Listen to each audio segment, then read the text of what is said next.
So, making this video because I think it's time for me to speak out about what's happening to me, because right now I'm exhausted. That's what you're seeing on my face. But I'm also really scared. I don't know what's happening, and this thing is escalating by the minute. There are people playing with my life like it's a game, putting out lies, trying to reel me back into place with things I know are not true. And why? Because I had the audacity to leave a 24-year marriage for a career that I've always wanted, you know? That's my only crime right now. But for the past couple of days, actually for the past year, I've been painted as crazy, drug addict, just recently violent, kidnapping my kids, attacking my kids. Even though one of the people that's doing this is my ex-husband, and he was in the ear of my son, on the phone with him actually, telling my son to get me out of the house by any means necessary. This was Friday. And my son interpreted that as choking his mother and trying to throw her through the window. Me. But that's being translated as me attacking him, my 19-year-old, 6-foot-plus son, whom I never would have done that to before. In fact, there's also the narrative that I've been beating my children for years. That's another thing that's come through. But I need to speak out because I'm between a rock and a hard place. I need hope. And I appreciate everybody who's helped out so far. I mean, it's really helped us tremendously to stay safe the past couple of days, to stay fed, to get the kids in a chill place. My little ones, my 7 and 9-year-old, they've been scared for the past 5 months. They've been neglected. They've been mentally abused, physically abused, and no one has really done anything about it. So hopefully, I'm hoping that telling people my story, I can get some help to figure out what my next steps are, because right now I have no car. I mean, well, I have a car, but I'm told it's going to need some major engine work, and I mean, I have no money, except for the support that I've gotten, which has been great. Like I said, it's been keeping everybody fed and kept us in this place that's really safe and nice and clean. At least the kids really needed clean. I'll post a picture after this that'll show you they really needed clean. But I really need support. And I don't like asking for it. I've never liked asking for it. That's why I will ramble. I don't know what all I need to say or I don't know how to ask for help because I don't do it. And today it's been really hard hearing friends of mine, people who I've even admired, tell me that, well, not everybody's your enemy, and you need to consider other people, their priorities. Well, I need people I can lean on. I can't trust anybody. After my son choked me out and I had to physically get him off me, I tried to call my father. Haven't heard back from him. Reached out to a few other relatives. Haven't heard from them, which, I mean, I didn't think I would. I haven't heard from any of my family members much since September. September is when I moved to Denver. And I moved to Denver because I ended up losing my place. I don't know if you guys remember this nice little cute little house I had that I had did videos in and stuff.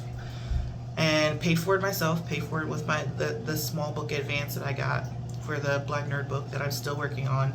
Thank you so much, Alicia, for getting me a deadline extension for that. One hell of a deadline extension, because life is just not letting me write right now. But I used that advance, and then Paul Kushiri at Hatchet, Neil Cabana, Jim Young, those guys of Joy Road Productions, they gave me this amazing job writing a script. for their podcast, The League. The link's in my bio.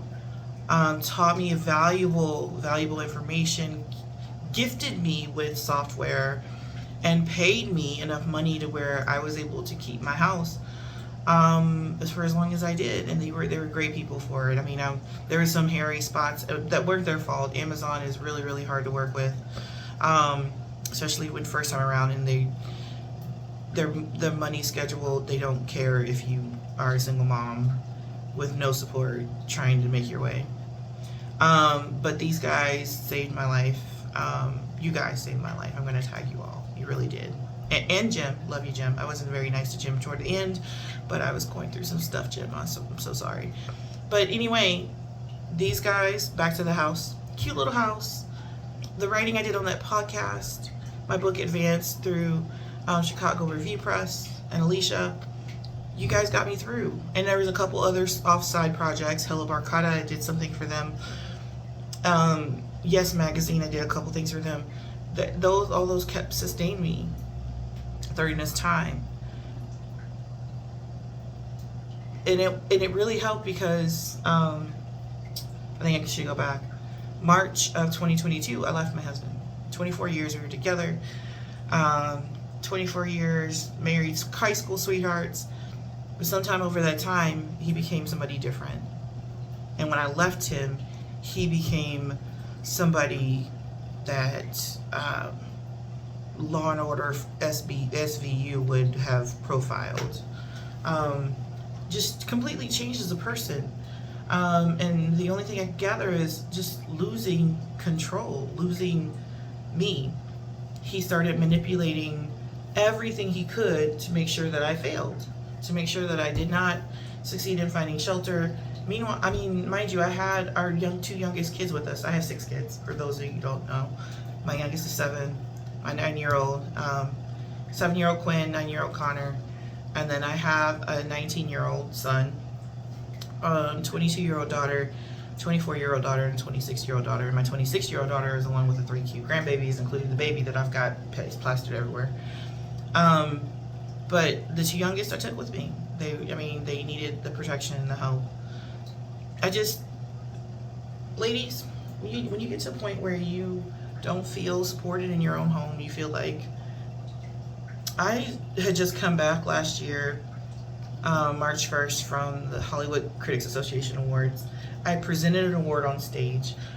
I fangirled in the backstage, met Guillermo del Toro, which was amazing. Was at the table with several people. I was like saying hi and shoulder to shoulder with so many people, so proud. But I knew as soon as I came home, I had to take a time before I went into the house, because I had to bring myself back to reality. No one in my house wanted to hear that. No one in my family wanted to hear that. I really couldn't talk about that to anybody in my life because they considered it bragging. They would roast me about it. They would belittle it. And I don't know, I got to a point where when I would have milestones like that, I wanted to keep them to myself because I didn't want anybody to tell me how minimum they are or how fake they were, or do oh, that's nice, and then talk over me to somebody else. The ways that my family had, my husband and then extended family even, of making me feel like my accomplishments were nothing, or the reasons why people like my good friend Kit now, my good friend on Kit, Liv, Sazine, they all sometimes get frustrated with me, like, oh my God, do you know what you just did? No, I don't, because I've done some amazing things over the years, and while I was married and raising kids, and I was never allowed to celebrate it, never really allowed to make that much of it. Now, my sister had started celebrating milestones with me, and I thought she was on my side. I wrote that article about her. It's in links in the bio. Turns out that wasn't right either. As soon as I left my husband, she changed. So I don't know if it's just all these people had a stake in me being with this man for 24 years, or being in this marriage, or being in this family, and when I left, it broke something in everybody. Or when I left, it changed something for everybody. But suddenly I had all these people either in my ear telling me to go back, telling me I would make it, trying to discourage me from taking avenues that I should take. I almost didn't write that podcast episode with Paul and the guys because my family was telling me not to do it, not to trust it, not to trust them. But I had a kid who was telling me, who was like, what the hell are you doing? It's Amazon.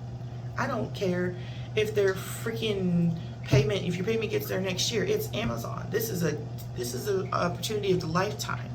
It's going to open up doors for you. You need to do it. I had other writer friends in my ear trying to make sure that I wasn't sabotaging myself. And what they all didn't know is I had my entire family behind me telling me that I needed to come back home and I needed to give this up. All of it, the writing, everything. I mean, even the book. That I was taking on more than I could chew. That I wasn't good enough. My father once told me that after I told him about my colonizer criticism article and theory and how I have a whole theory that I want to make into a book about that one article, links in the bio. He told me there are people who've been in this business for years, longer than you, smarter than you. They haven't changed it. What makes you think you're going to? Okay, Dad. I was told that I was reaching for too much. When I got my apartment, my house, and when I started over my life for the kids, I got the house in April of 2022. The kids and I were living independently. We were getting healthy. We were doing trails. I had changed our diets. I was changing our behavior plans. I was changing my parenting. I was following Kindred Parents and Kelly's work that she put in there on how to parent Black children better. And it's because I wanted to take out all the trauma, because they'd been through so much already, with the divorce. They were going through so much. So I was really, really thought I was on a roll, but every time I turned around, I had someone in my ear telling me to stop. You're going too fast. You're doing too much. Why are you writing this podcast? You should be door dashing. You should be at McDonald's. You should be doing this. I didn't take that as a hint. I just thought, oh, they don't know what I'm doing. They don't know what this will be, what this will add up to. That's all that was. Well, I didn't know until it was too late that they were working with my ex-husband to make sure that I depleted all my funds. And I say that because it was the consensus of everyone around me that since I ended up moving 3 hours away from my home. I needed to get away. And if anyone who knows my ex-husband, you know how dramatic he is, you know how relentless he is. And after I left him, it got worse. He wanted to control me. He wanted to know where I was, what I was doing, and he wanted to have full access to me, and I couldn't let that happen. So I moved 3 hours away. Well, my only sister, told me, and her husband, and my family, several people, my mom, I had the duty to take the kids back and forth to him. 6 hours, 6 hours twice a weekend, back and forth. And this went on for 5-6 months until I couldn't afford it anymore. And when I couldn't afford it anymore, I asked him if he could meet me halfway. He did it once or twice and said no, he couldn't afford that anymore. Mind you, this is after this man this whole time was working, or not working. He was on disability for a work injury, making $4,000 a month. If you live in Indiana, you know how much that is. Consistently every week. He was, and then his grandmother died. Love that woman. I love that old lady. We got along so great. I missed her. I didn't go to the funeral because by then things had gotten so volatile between me and his family. I had no contact with them, but some of the things that I was seeing and that were said, I ended up having to block a lot of them because they were just, the animosity was too bad. I didn't realize then that there was a narrative being spun, that I wasn't saying anything, and with me not saying anything, everybody just believed what he was putting out there. Well, he got inheritance from her. She's a Depression era baby. She owned everything outright, including several acres of land, 1,000, I want to say, if not several hundred. Her house, a lot of things. And so I told him, you know, can you help me out with the kid stuff? Nothing for me. Getting the kids back and forth to you. I need my car, the 2018 Jeep Compass. I try to keep it up, but when you're going 600 miles, 600, when you're going 6 hours, a trip, 2 trips a weekend, it takes a toll on that car. And the only thing I could afford to do was get an oil change from time to time. I had no extra funds. I had those 2 things that I had to like squeeze out the funds for, and on just regular projects. Okay, so I'm rambling, but anyway, he would continuously tell me he got nothing for his inheritance, and then it was, you know, oh, we just got a bond or whatever, and I'm like, okay, cool, fix your car, you can get the kids and do the visitation that way. I just wanted them to see their dad. After I stopped doing that, and after his few times in July, the kids didn't see their dad until, well, they saw them, and they didn't see him till September. He came down to where we lived, stayed for 24 hours, saw the little kids 5 hours out of that whole time, and then left. My bank account was drained by the end of July. It was done. I had nothing else. Again, Paul and the guys tried to help me, but I mean, Amazon ended up shelving a second project that we were starting on. They had me doing some pre-research that they were paying for. Couldn't get any further after that, and you know, no fault of their own. They tried. These guys are like complete fucking angels. But I had no money, and so I couldn't pay my rent when it came to September, and I was late. And so, fortunately, by that time, I had talked to Ron and the people over at Detour. They offered me a job. They told me to send 2 months worth of pitches, 27 pitches. They accepted all of them. I was to start writing, and I would get my first payment in early October. Talked to my landlady. We had an agreement. She was fine. 2 days later, she was not fine. She was telling me I had a week leave and I had to go, and I was just thrown for a loop. I didn't know what was going on. I was trying to make decisions, and I was making them too quickly. Wasn't thinking about anything. Did not even think about the fact that I hadn't talked to my sister in days. Found out later on in December that she'd been in constant contact with my landlady. There's no telling what she told her, but at some point in the 2 days I didn't speak to her between the time I made an agreement with this woman to keep my place and the day that this woman said, no, you can't. They'd had several conversations, apparently. Still, this woman said she would not evict me if I left in a week. So I hurried up and got out of that place. So, say this to say that my sister, unbeknownst to me, took pictures of my place after I left. So if you're one of the people who got pictures of my place after I left, what the hell is it supposed to look like when I'm supposed to leave in a week? And that happened, I was told that happened after my ex-husband took my kids. Here's that story. He hadn't seen them 5 hours in 3 months. So I'm like, okay, we're going to move. And my sister-in-law, my brother had passed in April 15th. My brother Rob passed 40. His widow and his daughters were in the Denver area. It's very close to my brother. My sister-in-law is like my sister. I've known her for 20 years. We grew up together, basically. I met her when she was 18, and I was like not much older. So we basically did grow up together, raise kids together until they started moving around. And so I thought it would be great for me and my kids to go out there with her and her kids. My 2 youngest and her youngest are just around the same age. I was always close to her oldest until they moved far, far away. I thought it would be great. You know, we could all heal together. I was still mourning my brother really hard. Those of you who were close to me then, y'all know I was taking it very, very hard.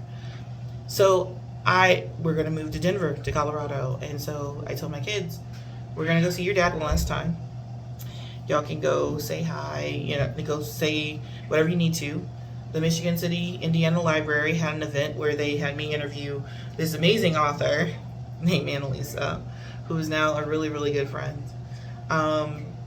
while I was interviewing Annalisa, this man calls the police and tells the police I'm kidnapping the children, that I'm mentally unstable, and that he doesn't know what I'm going to do to them. Meanwhile, the children were in the house. The only reason why the police didn't come get me is because the children were in the house with the man who called to report them kidnapped. But he told me, and my sister told me, that as long as he has the kids, I can't take them or I'll be kidnapping. I was told I couldn't take them over state lines or that'd be kidnapping. And that, I had to stay in Indiana. Back up just a little bit. Remember the eviction? Remember getting kicked out of the house? I had nowhere to go. This moment, my family wasn't talking to me. I had nowhere else to go but back inside the house with this man. Excuse me. The same man who called the police, told him I was mentally ill, told him where I was expecting to get me dragged off stage, did not care about murder by cop, which we all know is a thing. Mentally ill black woman, kidnapping, a danger to herself. Are you kidding me right now? If you don't think that was a recipe for disaster, then I think you need to Google mentally ill black women cop and see what comes up. Just do it for science. Shits and giggles. I don't care what. Just do it. I was terrified. Didn't think I could take my kids with me.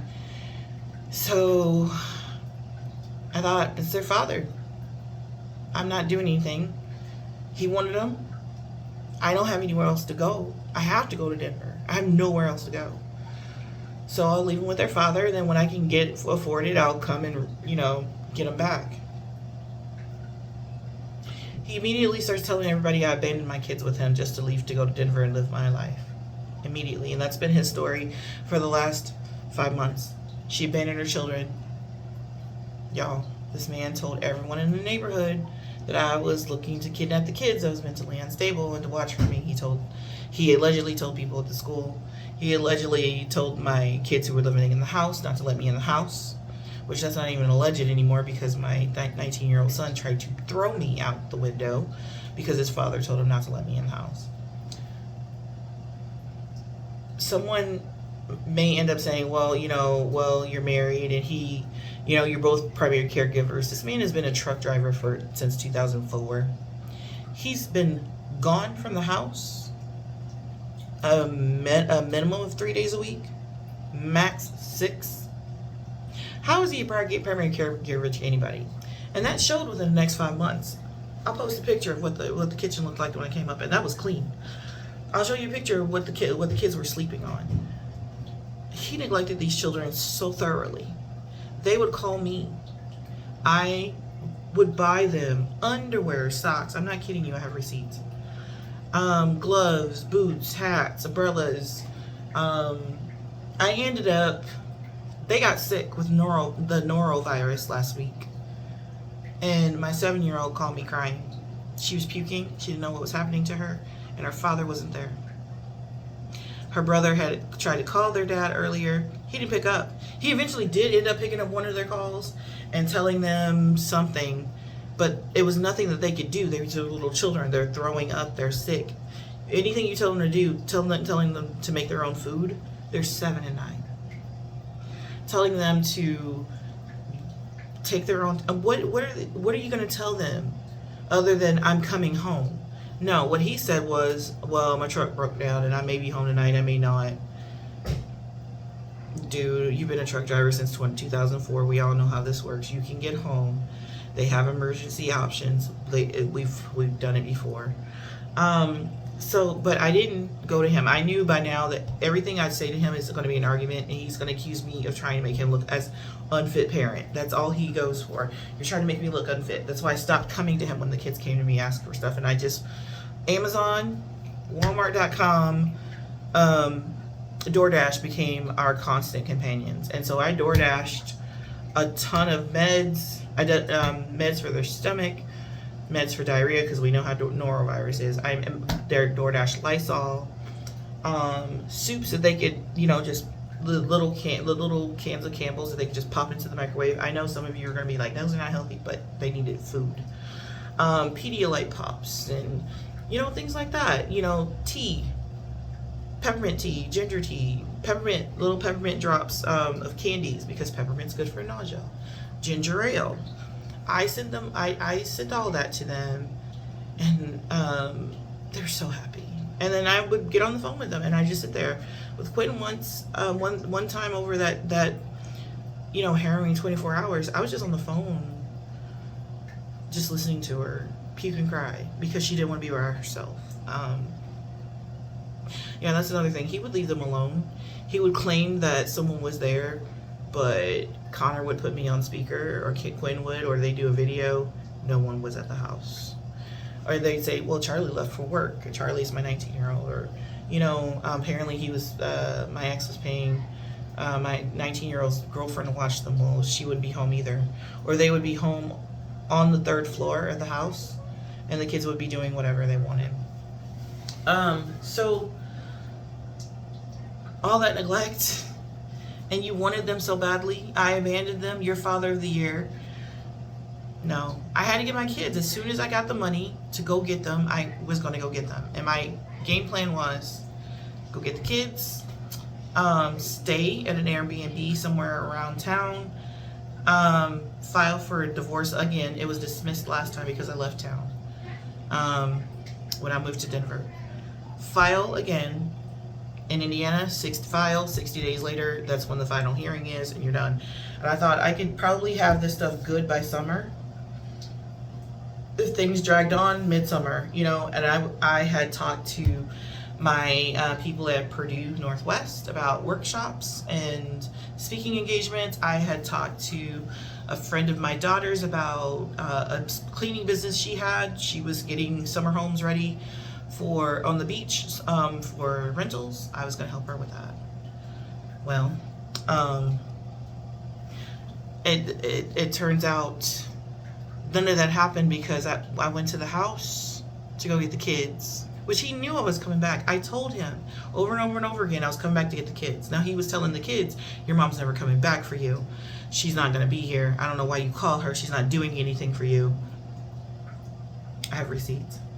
She's never, you know, I don't know why you call her. She doesn't talk to you. I talk to the kids most every other day. It was just wild. The lies, and the kids knew it. As a matter of fact, my 7-year-old would call her father out on him. She called him a liar several times, which I don't condone, but the fact is, I mean, if it walks like a duck, quacks like a duck, and it keeps on fucking with you, and you're 7. Anyway, I came to the house. My oldest daughter was there with the baby. I played with the baby for about an hour. Went through the mail to get my mail out, which was still some of it being sent to the house. Had my son-in-law was going to have him rearrange the car. That's the kids playing VR. Rearrange the car to because I had all kinds of things, because I had moved all my stuff from Denver and was bringing it to the Airbnb. While I was in the course of that, my 19-year-old was on the phone with his father yelling at me about an address. He needs an address. He needs to know where the kids are going to go. He needs to know where the kids are going to be. By state law, you need an address. So I got a notion in my head, you know, you need to call the cops, because if this man is on the phone with this boy and they're talking like this, they're going to escalate. So I called the local police, and I said, remember, I had them talked about what happened back in September when he called them about the kidnapping and all that. And I said, I'm back and I'm here to get my kids. I know now he lied about everything.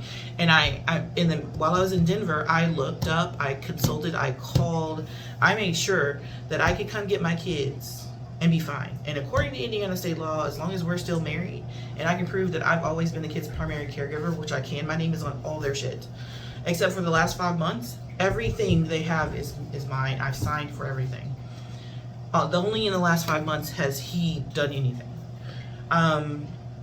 Then I'm fine. Even without that, we're married. So it's just like I'm taking my kids on vacation. This is not kidnapping in any shape or weight of anything. But my ex is still calling it that. So the cops told me on the phone, same thing. You know, this is not a dispute. This is this and this. The cop heard my 19-year-old yelling at me about an address in state law, and the cop goes, "That's not right. This is how loud this teenager had gotten. He was yelling at me, and I was trying to, you know, just kind of de-escalate. And he was following me through the house. As I was getting, I grabbed a birth certificate. Trying to grab the kids' birth certificates. So I went to go upstairs to get my coat to leave to say goodbye to the baby. He stopped me and he started pushing me off the stairs, and he was still on the phone with his father. His father was telling him not to let me up the stairs to get me out of the house. That became a physical altercation. Next thing I know, he had his hands around my neck and he was trying to push me out the window. I mean, and I defended myself. I ended up, you know, subduing him against the stairs with a knee to the chest, which I know is not. I really don't. I still feel terrible about what I did because it was my son, and I didn't want to put hands on him like that, but I had to stop him from doing to me that rage and murder in his eyes that looked like he was trying to do. So I went ahead and I fought back. And my son-in-law broke us up. My daughter basically sat on him, on her brother to keep him down. He was spitting some of the most profane language to me that I've never heard come from my son. And saying things about how I've beat him all his life. I was a fucked up mother. I'm like, where are you getting this from? Where are you getting this from? I don't know. Anyway, I got out of the house and I thought, I can't stay here. Can't go to the Airbnb. I called my daughter was still at the house with her husband, and they were telling me things that made me realize this was escalating, and it did. Their father ended up going to the police department to file trespassing charges against me, and assault charges, saying I assaulted their son. I assaulted our son, and he was acting like he didn't know what was happening. He wasn't there, but he was on the phone telling this boy, amping him up, getting him ready to put his hands on me. And so I knew this was escalating, so I'm like, I gotta go. Screw the money that I had put into the place that I was going to stay until things jumped off. Screw anything that I had coming in. My plan that I had originally was done. I jumped in the car with the babies. I did stop long enough to make a police report because, and this took a lot of different deliberation. I raised my sons not to put their hands on women at all, not to be violent. My son was never violent before. I don't know what has happened in the past year, but he's turned into a different person like his father has. And I can't condone that. And he has a girlfriend. And my youngest, my 9-year-old, was telling me and showed me a bruise that his brother put on him. My husband was letting our 19-year-old beat our 9-year-old son. I couldn't let that happen, so I filed a police report. Domestic violence. And then I left town. I had to protect my babies. I did. And somewhere along the way, I figured out I had no money to do any of this, because the plan was to get situated, spend my money to get situated somewhere, and then Monday start working and earning, and then things were going to be great. No, forget that. So that's why I reached out to everybody with the Venmos and everything else. Which I appreciate, and even those who couldn't donate, your kind words and just knowing that I was not crazy is enough. Because guys, you've got to understand, I have people telling me that I'm nuts. And I have my sister who is now working with him, who's calling family members, including people who aren't even family members, people I know, as friends of mine I suspect, telling them that they're afraid for my safety, that I attacked my 19-year-old son, stole the little kids, and I ran off in a craze, and they don't know what's going to happen to me. That I'm mentally ill. You know what my mental illness is? The ADHD and depression that I'm so vocal about. You know what my addiction is? that my so-called addiction is. Adderall that I use for my ADHD. Yeah, apparently the family members who don't agree with my ADHD and my Adderall, that's an addiction, and it's causing me to be just wild. Even though that since I've been treated for my ADHD and I've been using the Adderall, that's when my career has really picked up and I've had the best turnaround ever. But anyway, that broke me from being just a housewife, and I think that's the problem. So anyway, we're here. My poor little car that just drove from Colorado to Indiana had to turn around and drive back somewhere. I mean, in the middle, decided nope, and started spitting oil everywhere and stopping, throwing the parking brake, which is a safety mechanism. Turns out I've got a problem with my engine.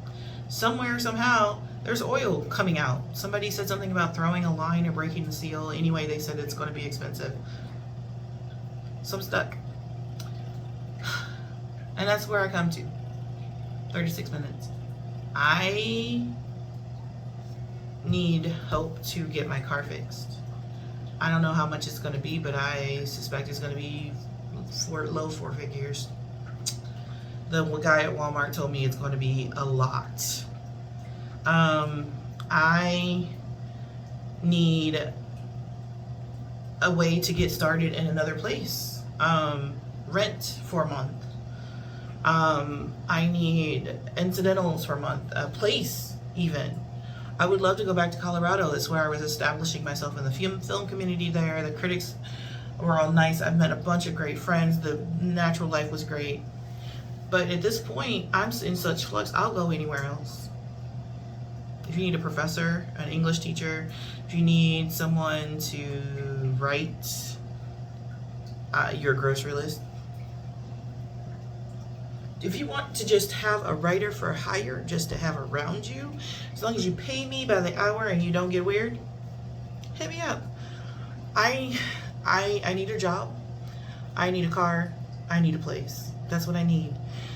I'm going to leave my Venmo, my PayPal, my Cash App. Any help you can give would be great. DM me with some leads. I'm at a point right now where I'm stuck.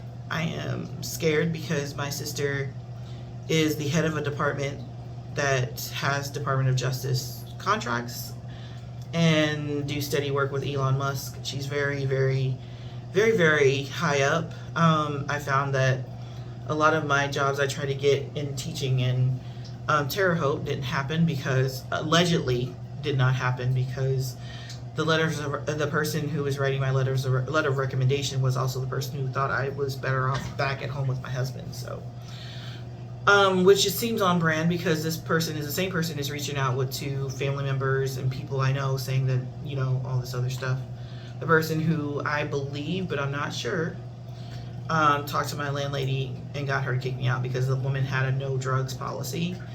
And if she thought I was a drug addict, that would change her mind in a hot ass second. I don't know. I'm just saying. I just think. But this girl has been going behind my back. I mean, she took pictures of my house when I left it and was using it to talk about me. She told people that she kicked me out of her house. Well, if you kicked me out of your house, why did you want me to move up the street, not even 2 blocks, and then you were at my house every day, sometimes twice a day, bringing lunch, bringing dinner, sending cookies. I have receipts for that. Kept receipts to all the deliveries to my house. So anytime you want to talk about that, Miss McCollough. But anyway, my ex-husband and my sister and several family members. That's another thing I need to point out. I've heard from the June moms who brought me into their fold when I was pregnant with my 9-year-old. I've heard from most of them. I've heard from people that I've not talked to since grad school. Hey, Camilla. Sorry, Claudia. See, that's how long it's been. I couldn't remember her name. I've heard from people that I've only met in passing at a screening or two. I've not heard from my family. The only one blood member other than my oldest daughter is a cousin, my cousin Dana, who's been checking on me weekly basis since all this happened. And Dana is a cousin who I found through Ancestry.com. We are still trying to find out which of my uncles is her grandpa. But which of my late uncles is her grandpa. But Dana and her family have been the only people that are blood related to me that have been in contact with me. Everybody else, nothing. This should tell you why I'm so scared. That everyone else is connected to my sister. And if they believe her sight unseen without talking to me, who else is going to believe her? And this game she's spinning. She has connections to most all the police forces in the Midwest. Who's to say she's not going to activate one of them to come after me? Telling them that I'm endangering my children and she needs to find me. I don't know. So my next step is to find a domestic violence shelter. I've got a hotline to call. And I'm going to see if I can go there for help somehow. Hopefully they can send me an Uber. I need protection. I mean, I'm really out here scared about what's going to happen. I don't want my kids to lose their mom. I don't want my kids do not want to go back there. As a matter of fact, my husband turned on location sharing services on my 9-year-old's phone, which I didn't realize he brought with him. The kid threw the phone in water. Just came to the bathroom and chunked it.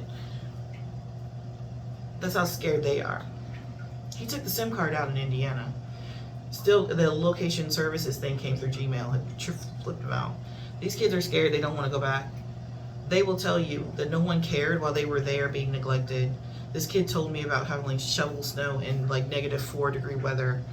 Shovel snow, clear off cars, and no one helped them. They talked about going to school smelly with clothes that didn't fit, and no one helped them. Well, one of Connor's teachers did buy him clothes and shoes. Their dad has money. He has plenty of money. Anyway, I need help. And so anything that you have, support works. Stories, I mean, just reaching out and helping me to stay grounded and to stay out of my head, because I get lost in my head sometimes thinking, well, am I really... I mean, everybody says I'm crazy, from my parents all the way down to my sister. The man I've been married to for the last 24 years. The kids I birthed. I mean, am I nuts? But then it's no, because the only reason why they say you're nuts is because you wanted to pursue your writing career. And you're doing a damn good job of it. This is something that other people would be proud of you for. Other families would be proud of you for. You just somehow fucked around and got a family that decided that you as a writer is not going to happen. And they have to do something about that and bring you back to your place, barefoot, pregnant, and in the kitchen. Well, bastards, this is 2023. You want me barefoot, pregnant, and in the kitchen? Too bad. Over my dead body, and that's a promise. But I don't think it's going to come to that. I'm resilient, and that's the thing that's gotten me through. I'm resilient, and people forget how resilient I can be, how many times I've bounced back. That's another thing that's happened is there are some people in my family that are allegedly taking claim for a lot of my accomplishments. So you may see in the coming days that I change my name. I'm going back to my maiden name. If everybody wants to claim what I've done under Davis, well, I'm changing it to my maiden name. And I ain't got shit under Holly. I'm starting from scratch. I'm starting from dirt. And everything I build from that dirt up with this name is mine. No one can claim it.